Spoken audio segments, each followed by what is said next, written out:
Bonsoir à toutes et à tous, donc chronique numéro 47.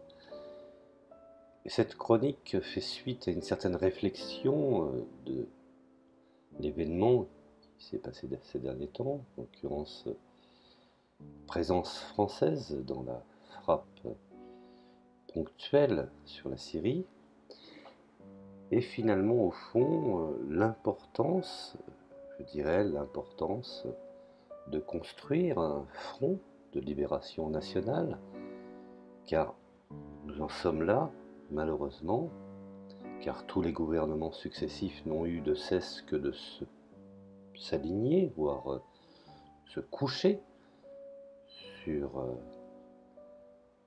les forces de l'Empire américain.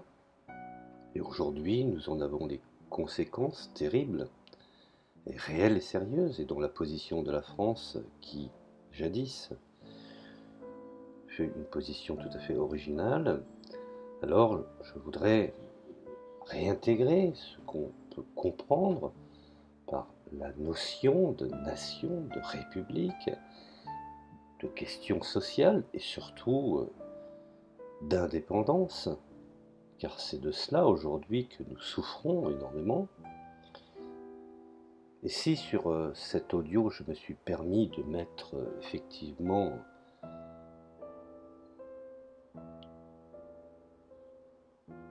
l'appel du général de Gaulle à tous les Français contre l'occupation allemande, encore une fois, me direz-vous, et ma foi, le gouvernement qui a collaboré, aujourd'hui nous sommes dans une autre forme de collaboration, et dont effectivement les conséquences de la construction européenne supranationale les peuples subissent depuis ces dernières décennies a été pour l'essentiel conçu, et aujourd'hui rares sont ceux qui le nient encore, conçu par une oligarchie, je dirais, financière, internationale et bien entendu atlantiste. Alors manifestement, peu sensible, cette oligarchie aux exigences sociales des peuples qui se sont battus pour, je dirais, garantir un certain confort, un certain développement. Et depuis son origine, cette fameuse oligarchie entend de façon masquée pendant une longue période, car c'est le temps, c'est l'attente qui a su, auprès de ces gens, leur donner raison, enfin du moins leur a permis de gagner la bataille, pas la guerre, mais la bataille en tout cas, du moins. Alors ouvertement depuis Maastricht, premièrement, supprimer pour chaque peuple et nation concernée le droit pourtant, je dirais fondamental, voire inaliénable, à disposer d'eux-mêmes et à maîtriser leur destin.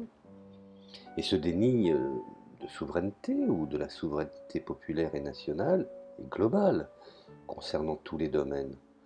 J'en veux pour preuve économique et social, culturel et idéologique, militaire également, puisque nous sommes aujourd'hui intégrés dans l'OTAN, donc nous n'avons pas notre mot à dire. Et ce qui, bien entendu, par voie de conséquence, intègre le militaire, intègre le politique et l'économique. Cela implique même, je dirais, et cela est devenu évident aujourd'hui, la déconstruction de la République et la disparition finalement, petit à petit, de la France en tant que nation historique et indépendante. Alors, il n'est pas je dirais, il n'est pas désuet, il n'est pas inutile de rappeler que la création, le 4 avril 1949, de l'Alliance Atlantique coïncide, je dirais, chronologiquement avec la création du Conseil de l'Europe. Le 5 mai, par exemple, en 1949, en avril 1948, la création de l'OECE, donc l'Organisation européenne de coopération économique, qui avait pour but, je dirais, de répartir les fonds du plan Marshall, d'aide américaine à la reconstruction de l'Europe, et d'une façon que l'on peut certes discuter, contribuer à celle-ci. Et ce fut aussi historiquement un véritable cheval de Troie, même si à des moments, nous pouvons constater que cela fut l'amorce des Trente Glorieuses, cela n'a pas été sans conséquence. Et quand je parle de cheval de Troie, je parle du renforcement économique, politique, culturel et idéologique de l'hégémonie américaine sur notre continent, ainsi que la promotion de l'American Life. Ce que, bien entendu, observateur, je dirais, éclairé, que fut Kluskar, Michel Kluskar, où finalement, au fond, il a constaté que ces fameux 30 glorieuses cachaient finalement, au fond, les 30 honteuses. Alors on ne peut ignorer non plus, dès que l'institution de la CECA, Communauté européenne du charbon et d'acier, toute la construction européenne s'est élaborée sans l'aval des peuples, encore une fois, autour d'une logique supranationale, dans une perspective fédérale. Je dirais que ces initiateurs et principaux soutiens furent recrutés parmi les milieux atlantistes et pro-américains les plus affirmés, les plus belliqueux de la démocratie chrétienne, et bien entendu rapidement rejoints par les dirigeants du Parti socialiste. Un peu d'histoire. En fait, dès janvier 1946, Léon Blum, qui négociait à Washington les accords Blum-Burns, il prononça un discours modéré sur la forme, mais dont le sens profond ne fait aucun doute. Et je cite, ouvrez les guillemets. Je sais bien que la France ne vous laisse pas indifférent. Je crois aujourd'hui encore elle conserve un pouvoir d'influence spirituelle et d'orientation politique pour l'ensemble du continent européen. Et je ne crois pas me montrer trop présomptueux si j'affirme qu'en Europe, la France est encore aujourd'hui comme elle l'était jadis. La position stratégique dominante de la démocratie est que sur le plan mondial, sa coopération active est et restera un élément indispensable pour cette organisation pacifique du moment où votre pays a pris l'initiative principale dont il a assuré la principale responsabilité. Bon. Très bien. Les premières strophes de son discours ne sont pas, je dirais, contraires à une conception, je dirais, patriotique ou originale de la France. Mais ce qui pose problème, c'est la dernière phrase concernant, je dirais, l'élément indispensable et dont cette organisation, je dirais, pris l'initiative principale et d'en assurer la responsabilité, en l'occurrence les États-Unis.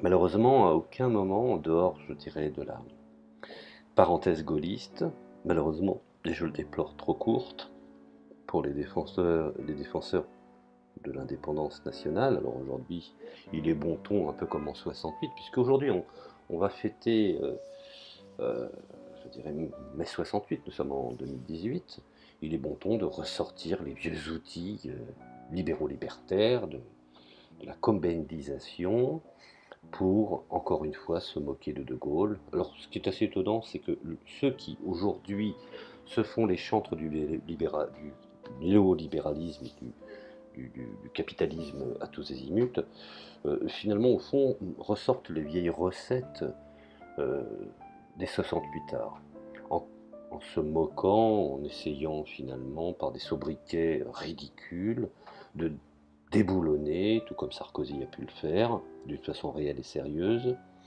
le général de Gaulle. Et effectivement, ce caractère à la fois très libéral et très antisocial d'une part, antinational et atlantiste de l'autre, n'a cessé d'être le contenu, je dirais, essentiel de la démarche d'intégration européenne. Alors, certes, le premier obstacle sérieux fut dressé par notre pays contre cette politique supranationale et atlantiste avec l'échec de la CED. Première tentative, je dirais, d'abandon du caractère national de la défense et de la politique étrangère de la France. Rappelez-vous, à l'Assemblée nationale, une majorité de députés, unissant pour l'essentiel gaullistes et communistes, mirent en échec le 30 août 1954 le projet de communauté européenne de défense concocté par le Parti de l'étranger, qui rassemblait là encore la social-démocratie et une partie notable de la droite inconditionnellement atlantiste. De même, de mai 58 à avril 69, sous la présidence du général de Gaulle, la France employa cette fois résolument à mener une politique d'indépendance nationale et donna un coup de frein provisoire à cette fuite en avant dans la supranationalité. Et je dirais que dans ce contexte, le compromis de Luxembourg, janvier 1966, imposa l'unanimité dans le processus de décision européen, permettant toutefois à un État, au nom de ses intérêts nationaux essentiels, de s'opposer, je dirais, efficacement à tel ou tel projet ou décision communautaire contraire à ses intérêts. Encore une fois, je viens rebondir. Quel intérêt avons-nous d'aller frapper la Syrie? Quel intérêt? D'autant plus que nous frappons un État qui était de loin être le moins, je dirais, religieux, garantissant une certaine laïcité, un judicieux compromis entre toutes les communautés, et qui, bien entendu, comme dit notre ami El Loco, à qui profite le crime? L'État syrien en tant que tel, en tant qu'existence, alors je sais pertinemment qu'il y a de la corruption, mais de toute façon la corruption n'est pas l'apanage de certains pays. La corruption est mondiale. Et elle est même des fois organisée en système légal dans certains pays, tels que par exemple aujourd'hui l'économie de marché. Mais bon, ça c'est un autre problème. Bon, finalement en détruisant, en se faisant le laquais, le fidèle laquais de la destruction de la Syrie, faisons plaisir à qui? Aux Bédouins qui voient dans la Syrie un modèle qui peut être dangereux pour leur hégémonie chariatique, excusez-moi de l'expression, et de ce néologisme, et de cette volonté à finalement, au fond, en imposant par des think tanks, par des associations, par des fédérations islamiques dans nombre de pays dont effectivement la résurgence économique est dans un état catastrophique, ces États, bien entendu maintenus à bout de bras pour des intérêts que l'on sait par les États-Unis, ont tout intérêt à se faire du bien en imposant une sorte de conception islamisante et surtout rétrograde des pays qui peuvent à un moment donné leur faire concurrence. Donc, je reviens justement à cette, je dirais, cette volonté, à partir de 66, de garantir un État ses intérêts face à des traités qui aujourd'hui malheureusement nous sommes liés. Et donc, pour revenir à la France, cette politique a permis à notre essor, je dirais, un essor économique et un progrès industriel et agricole remarquable, dont les retombées sociales ne furent pas à la hauteur des possibilités existantes. Alors, on sait même que la présence pesante dans les gouvernements et l'appareil d'État des forces hostiles au progrès social empêcha le général de Gaulle de mettre en pratique l'élément emblématique, je dirais, de sa politique sociale, la participation. Celle-ci restera pour l'essentiel lettre morte, ce qui ne fut probablement pas sans conséquences, notamment sur les événements de mai 68, et on y arrive. Alors que les choses soient claires, mai 68, à mon sens, est la première révolution de couleur. Qu'on le veuille, qu'on ne le veuille pas, mai 68 est la première révolution orange. Je parle de couleur, c'est que c'est variable en fonction des pays, Yougoslavie, Kyrgyzstan, Géorgie, Ukraine. Donc ces pays représentent de différentes colorations. Mais à l'origine, c'était une révolution orange. Alors, serait-elle une révolution influencée par les orangistes en Irlande? Ça, je l'ignore. Mais bon, cela pourrait être un terrain d'analyse. Bon, quoi qu'il en soit, revenons à mai 68. Et on peut dire qu'à partir des années 70, la fuite en avant dans la voie de la supranationalité reprend son cours et devient, je dirais, un objectif primordial. Il s'agit, je dirais, de prendre de vitesse la progression dans la conscience populaire du caractère délétère de cette construction européenne et de ses conséquences économiques et sociales dans cette même logique. Alors bien entendu, l'un des objectifs, je dirais, de rendre irréversible l'engrenage supranational. Mettre en place une structure qu'aucun État ne puisse, je dirais, empêcher d'agir.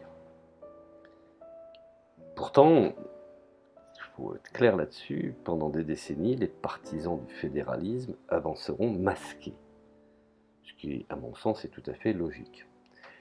Afin, bien entendu, de mettre les nations et les peuples à chaque étape, car ils ont pratiqué, c'est ce que je vous disais tout à l'heure, ils ont joué du temps, donc pratiqué à chaque étape devant le fait accompli.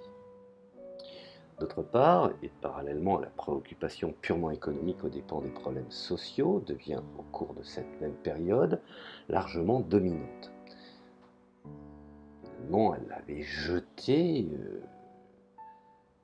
premières, je dirais, pierres fondatrices, et elle était certes déjà présente dans, je dirais, les premiers traités, comme le traité de Rome par exemple. Pour explication, ce traité signifiait pour collectif de jeter non seulement les premières pierres, mais surtout les bases de la libéralisation des échanges d'un marché commun. Ce qui allait venir plus tard, encore une fois masqué, marché unique, de 6 pays fondateurs, souvenez-vous, mais elle était, je dirais, encore assortie d'un certain nombre de considérations contraires à la notion du libéralisme intégral, n'est-ce pas? N'oublions pas que la présence de l'Union soviétique, avec tous ces États de démocratie populaire, représentait, en demeurant, un ennemi.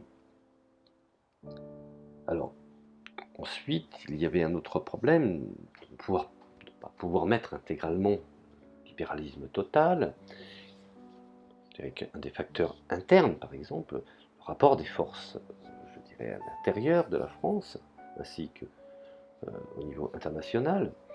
En revanche, je dirais que la vision purement économique sera plus que jamais affirmée à partir de 1977, passant de libéralisme à l'ultralibéralisme, en amenant la construction européenne à intégrer pour l'essentiel la mondialisation, dont l'épicentre se situe, chacun le sait, c'est pas un secret de polichinelle, aux États-Unis. Soumise, bien entendu, par voie de conséquence, aux impératifs des grandes entreprises, de la finance mondialisée, qu'ils soient exprimés dans le cadre de l'OMC, du FMI, donc de l'Organisation mondiale du commerce ou du Fonds monétaire international, de la Banque mondiale. Et cette construction européenne en est devenue, en dépit des apparences et des professions de foi, un outil sur notre continent, une sorte de cheval de Troie. Alors, je ne vais pas parler des grévistes et des relations, de leur conception froidement-marxiste. Tout ça, ce sont des théories qui peuvent être, je dirais, interprétées, qui peuvent être également démontées, ou resservies, ou réinterprétées, réexpliquées. Ce n'est pas l'important. L'important, c'est de rester dans le factuel. Donc, revenons effectivement au traité de Maastricht, signé en février 92, qui prétend même rendre à cet État, de fait, irréversible, puisqu'il stipule que les États membres de l'Union agissent dans le respect d'une économie ouverte, où la concurrence est libre. La France et son peuple seraient ainsi condamnés à l'ultralibéralisme à perpétuité, soyons clairs là-dessus, et le projet de constitution qui résulte de la Convention présidée par l'ultralibéral Giscard d'Estaing, et confirme cette prétention, réaffirme la règle de la concurrence libre et non faussée, et prévoit bien entendu, par voie de conséquence, d'interdire tout choix éventuel d'une politique contraire à ces pratiques. L'autre palier, donc montons d'un palier plus important, et fatalement, inévitablement, voire inexorablement, l'obligation du passage à l'euro effectuée sans aucun référendum, en dépit des promesses faites expressément par le président de la République, le pacte de stabilité et l'installation totalement antidémocratique d'une banque centrale européenne, indépendante de tout pouvoir politique, qui traduit totalement la même philosophie, en même temps qu'elles instituent un jalon décisif vers l'instauration d'un pouvoir supranational, je dirais, très centralisé. Alors il convient de mesurer les conséquences sociales, ce qui anime ce voyage, que les néolibéraux voudraient son retour dans un capitalisme sauvage, sans règles, où la raison du plus fort serait, je dirais, le leitmotiv, ou le modus operandi. Comment ne pas voir, pour commencer, son impact sur le chômage? La plaie de notre société, la casse des entreprises, les délocalisations, devenues quasi systématiques, entraînées par la liberté totale des échanges, souci finalement au fond de la compétition, et de la politique de dérégulation de la Commission européenne. Alors, certains sont animés effectivement par ce que j'appelle les camps de fumée, en jetant la faute sur les pauvres. Alors, même si effectivement une partie de la population en font le jeu par leur côté de l'empen prolétariat, c'est-à-dire le côté un petit peu de la classe du sous-prolétariat sans aucune éthique et ayant pour admiration l'argent et la réussite sociale à tous azimuts en étant dans l'illégalité, cela n'empêche pas que les dégâts effectués effectivement en ce cas d'espèce je dirais, cette compétition et cette dérégulation qui est la conséquence de tout ce que je viens de citer en matière de délocalisation et effectivement dont le chômage et la casse, d'une manière générale, sont plus importantes. Alors, toutes ces conceptions, et les experts aujourd'hui sont là pour l'attester, la supranationalité, la dictature du capitalisme, la délocalisation, les désastres écologiques, la mise en concurrence des travailleurs, la casse du service public, le chômage, la faim dans le monde, les guerres, la remise en cause, je dirais, des protections sociales, sont une conséquence et du pain béni pour ces gens qui veulent de plus en plus, je dirais, de garanties dans leur réussite et dans leur entreprise. Et on peut le regarder, il suffit d'aller consulter les chiffres de l'INSEE, donc l'Institut national des statistiques économiques européennes, où on sait pertinemment que cette progression du chômage est impressionnante, hein, plus de 6,2% ces dernières années, plus de 7,2% pour les jeunes par exemple. Cela bien entendu, selon les indices des statisticiens, cela devrait frôler les 10% et peut-être plus davantage.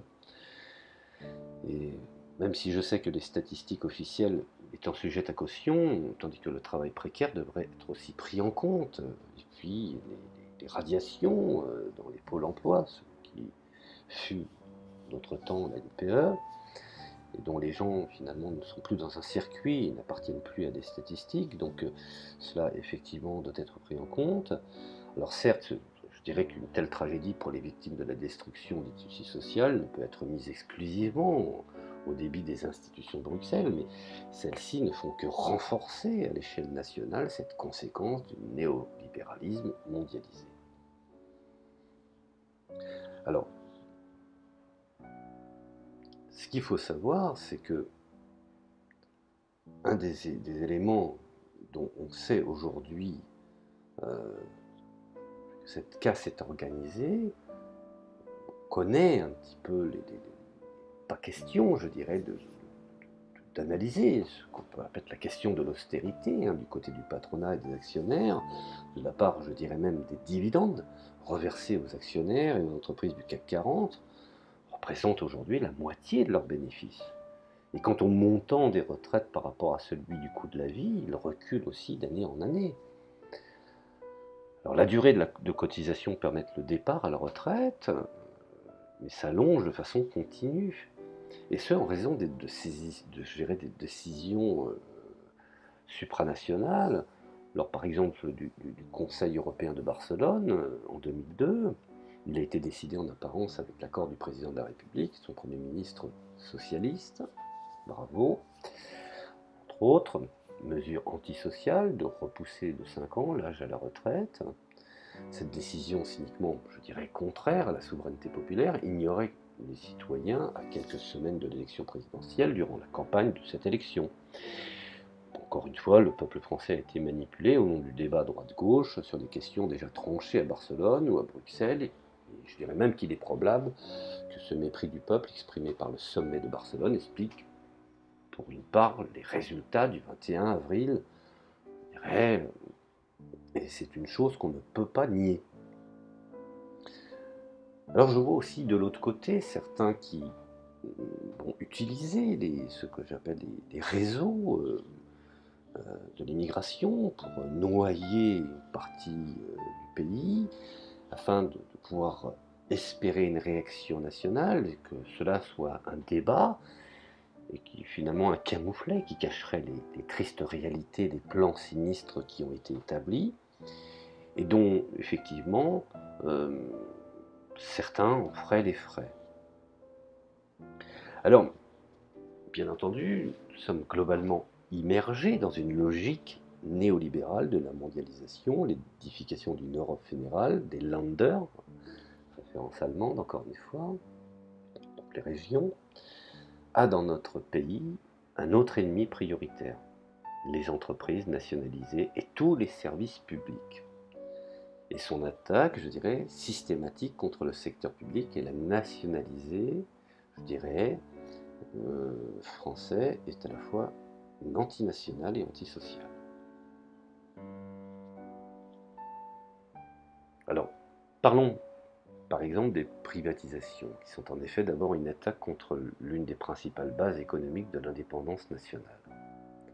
Cet aspect est souvent ignoré, compris, voire je dirais souvent, le plus souvent nié, et puis expliqué par des faits sociétaux.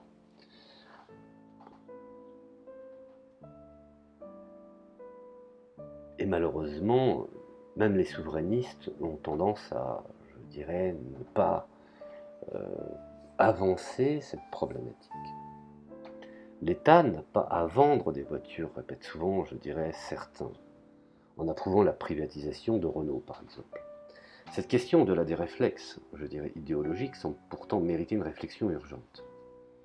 Et l'on peut ici paraphraser Marx. Eh oui, Marx. Qu'est-ce qu'on a pu lui mettre sur le dos? Donc, Marx en soulignant qu'aujourd'hui, le capital financier n'a pas de patrie. Cela est une réalité.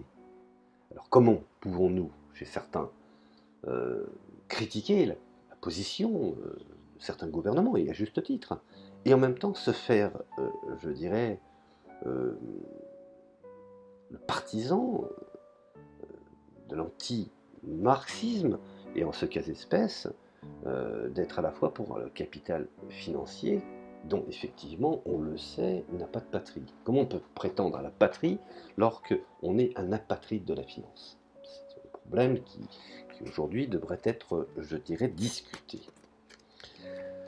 Alors revenons effectivement à la politique d'indépendance nationale du général de Gaulle, qui avait su s'appuyer sur la partie nationale du capitalisme en France. C'est pour ça que je suis très mitigé là-dessus, je ne condamne pas totalement le capitalisme, parce que je dis qu'il y a des capitalismes, que les choses soient claires, que certains m'entendent, ils se reconnaîtront.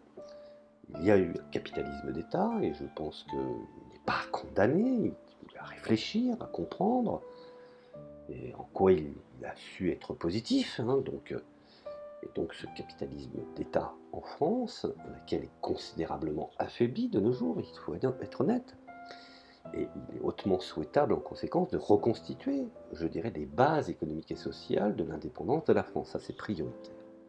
Et de ce point de vue, la défense et la reconquête stratégique d'un secteur public et nationalisé, certes limité, mais suffisamment solide, je dirais, est nécessaire, ainsi que le maintien et la promotion d'entreprises contrôlées par des capitaux nationaux.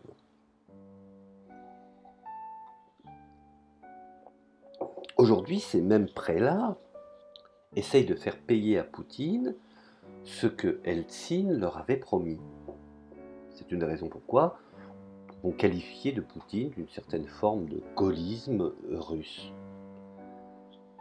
Et c'est une des raisons pourquoi les Américains étaient tellement, les Occidentaux étaient tellement heureux de pouvoir morceler et découper la Russie en morceaux et de pouvoir gagner énormément d'argent.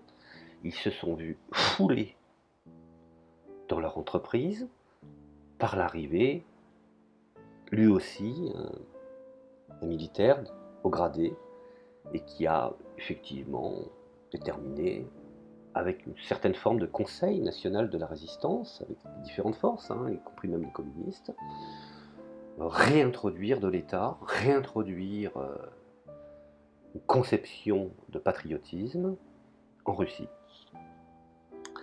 Alors, revenons à la France. Effectivement, je dirais que de ce point de vue, la défense et la reconquista stratégique d'un secteur public et nationalisé, comme je le disais tout à l'heure, certes limité, mais suffisamment solide et nécessaire, ainsi que je dirais le maintien et la promotion d'entreprises contrôlées par des capitaux nationaux. La nuance, elle est là. Je pense que c'est assez malsain, c'est assez malhonnête de considérer que De Gaulle était un marxiste, parce que on n'y a pas trouvé effectivement une doxa, une praxis extrêmement subtile pour justifier aujourd'hui l'injustifiable. Ce qu'on pourrait qualifier effectivement, un peu comme à la méthode Tito, en méthode yougoslave, une économie mixte. On appelle peut-être une économie plus précisément comportant une part de mixité, combinant public et privé, dynamisme et efficacité économique et progrès social, qui correspond cependant aux nécessités, je dirais, et aux possibilités actuelles de la France. Ce serait bien entendu une sorte de troisième voie, une sorte d'alternative crédible au néolibéralisme, je dirais, maastrichtien, et une réponse à la mondialisation. Alors les méfaits de celle-ci, les guerres dites préventives qu'elles génèrent, rendent perceptibles par le grand nombre, et le fait que les destructions de ce capitalisme sauvage ont dépassé, je dirais, le seuil du socialement tolérable et conduisent le monde au chaos. Alors les peuples aujourd'hui s'interrogent à leur niveau, chacun selon les strates et selon effectivement, je dirais, leur niveau de réflexion. On voit bien qu'il y a un problème, les peuples se posent des questions, même si aujourd'hui ils sont dans ce que j'appelle la dynamique de l'aliénation du travail. À des moments, on voit bien par exemple, le taux d'abstention, qui pour moi est un indice révélateur. Les gens n'ont plus confiance. On pourrait dire que, également, les nations, les États et les peuples devront au minimum, je dirais, se donner les moyens de placer le marché en liberté conditionnelle et de mettre, d'une façon réelle et sérieuse, l'économie au service de la société. Quand on regarde aujourd'hui les statistiques, même les statistiques de think tank américains sur la France, le service public a la confiance du peuple. Et en plus, ce qui est encore plus profond, il lui est très attaché. Car cela est un héritage de la solidarité nationale et de l'égalité des chances.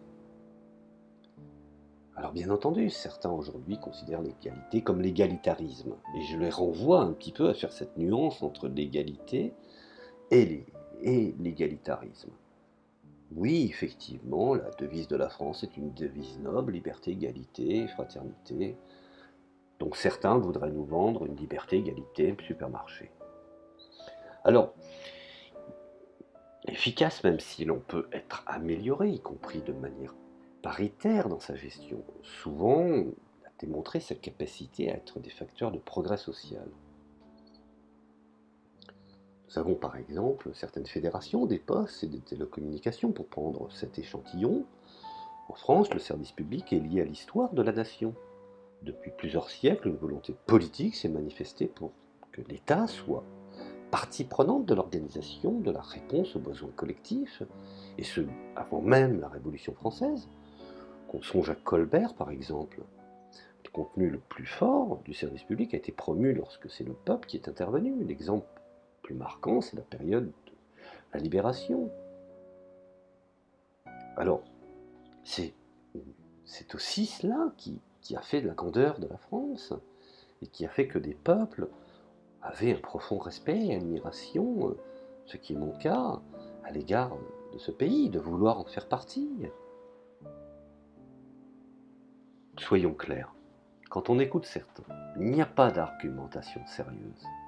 Nous sommes dans une sorte de, je dirais, de complot qui n'en a pas son nom, qui dénonce le complot de l'autre pour éviter justement d'argumenter sur le sien.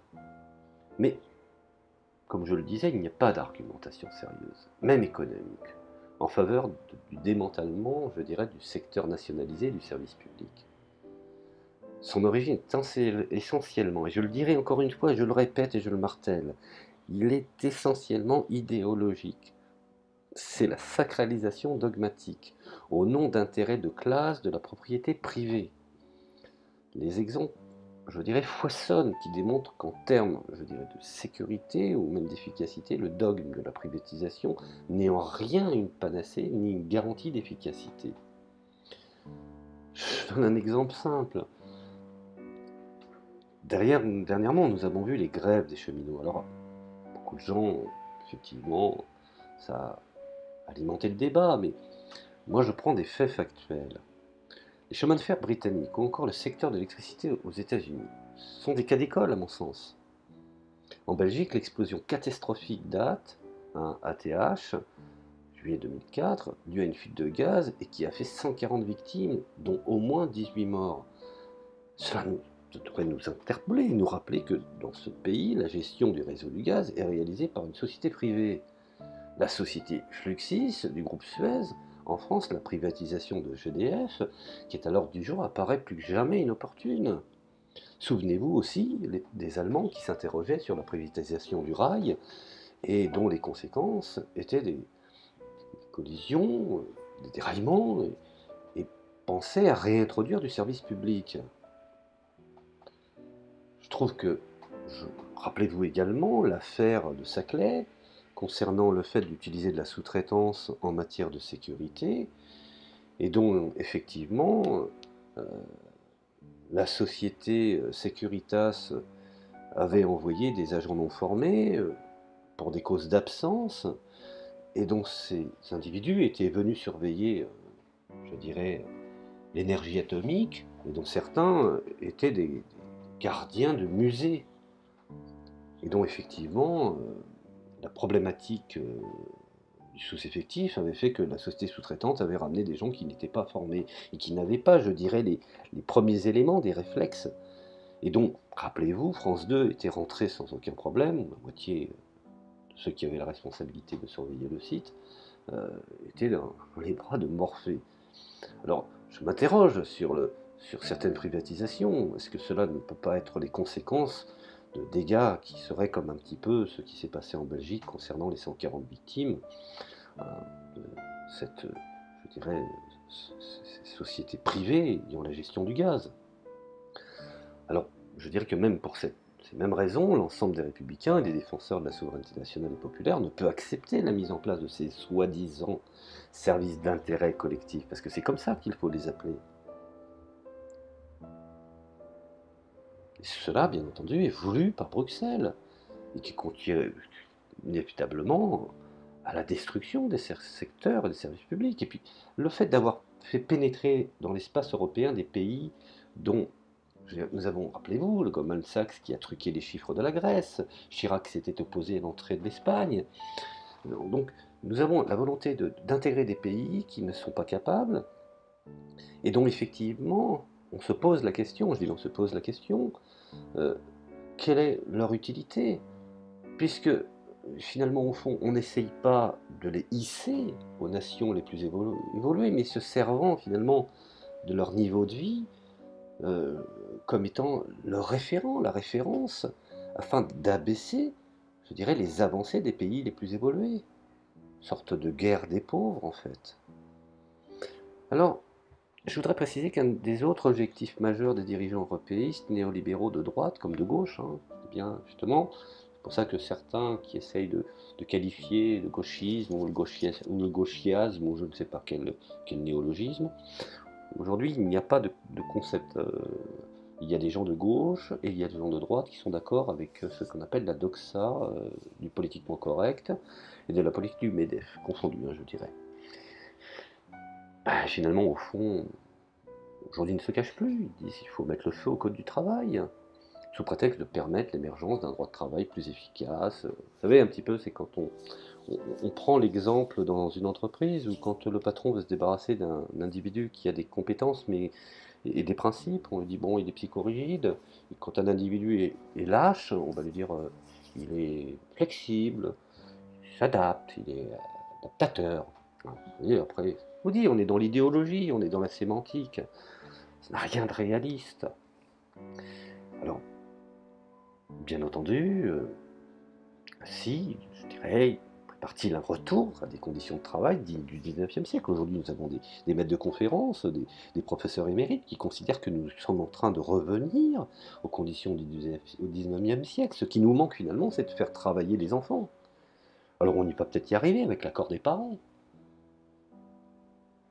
Nous avons aujourd'hui une nouvelle illustration de cette dérégulation brutale qui vient d'apparaître sur les affaires Bosch en France, Daimler-Chrysler en Allemagne, qui a dit que le patronat, je dirais, européen entend maintenir et maintenant utiliser plus systématiquement, je veux dire plus uniquement encore, le chantage ou délocalisation pour casser la législation relative au temps du travail et à diminuer ses salaires.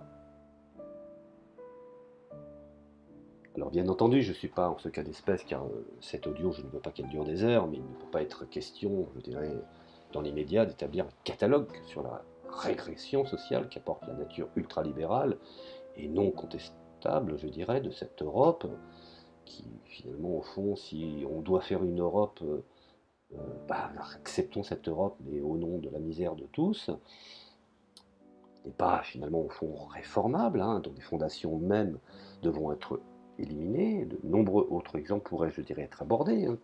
Quasi-abandon de la recherche fondamentale publique, dont les budgets diminuent de manière drastique, mise en cause du droit de grève, dégradation inexorable je dirais, dans le domaine de la santé, de la sécurité sociale, misère chronique des hôpitaux. Aujourd'hui, je vais vous donner un exemple.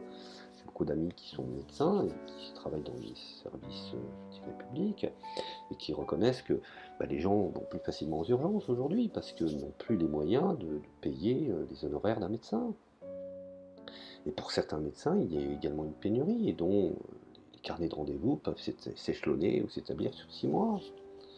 Donc on voit réellement qu'il y a une destruction. Il faudrait être stupide ou alors hors de France, ou être irréaliste, ou regarder son nombril comme étant le centre du monde pour ne pas se poser la question qu'il y a effectivement un véritable problème.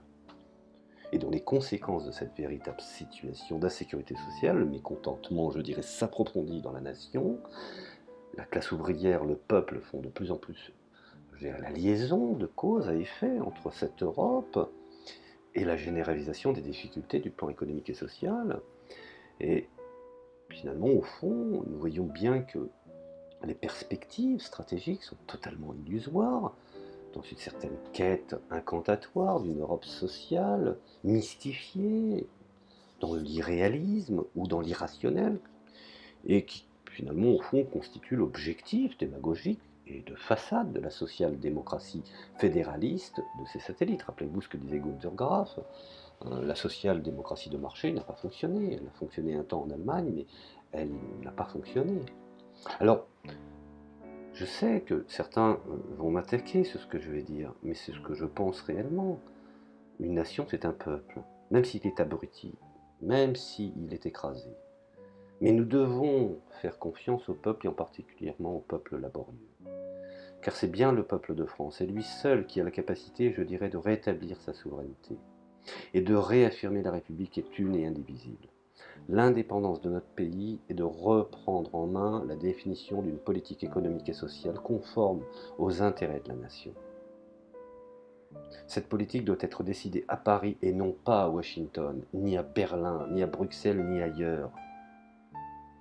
Et le mouvement social, le combat des patriotes, qui dans leur masse sont des républicains véritables, riches, je dirais, de leur sensibilité diverse. Et Dieu sait que j'en rencontre, dont moi j'en suis un, mais d'autres sont largement plus alertes et ont des capacités plus importantes que moi.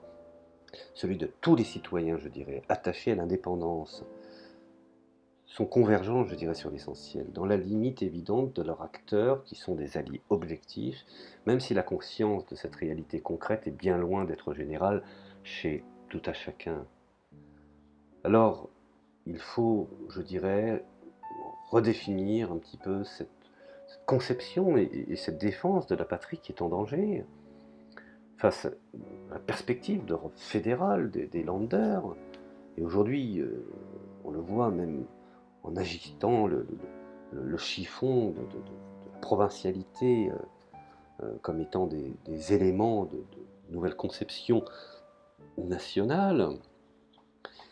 Et donc aujourd'hui, nous devons, d'une façon réelle et sérieuse, par nos références, et je reviens effectivement à la résistance en France, et que pendant la Deuxième Guerre mondiale, ainsi que le programme national républicain et progrès social du Conseil national de la résistance, aujourd'hui il m'apparaît comme nécessaire et urgent, dans son esprit de manière pluraliste, d'élaborer une charte nationale et républicaine, je dirais même de convoquer des assises de la République, et j'en suis persuadé, cette démarche de convergence, d'alliance, de front uni peut permettre d'ouvrir une perspective nouvelle et crédible pour assurer une pérennité du destin de la France. Je n'ai pas grand espoir sur l'actuelle construction européenne supranationale. De toute façon, elle n'est pas amendable, car elle nie les peuples, mais général, les nations et même la démocratie, soyons clairs là-dessus. Alors, une autre Europe reste-t-elle possible? Franchement, je vous dirais en tout état de cause et en toute vérité, ce n'est pas mon problème.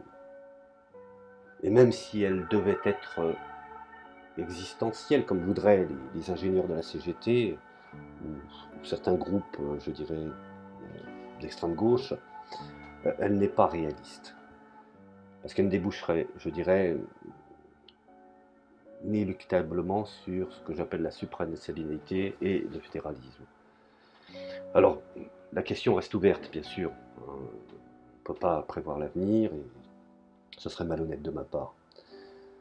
Mais aujourd'hui, en ce cas d'espèce, elle ne pourrait pas certainement se réaliser sur des fondations telles que posées à Maastricht. Ça, c'est des choses soient claires là-dessus.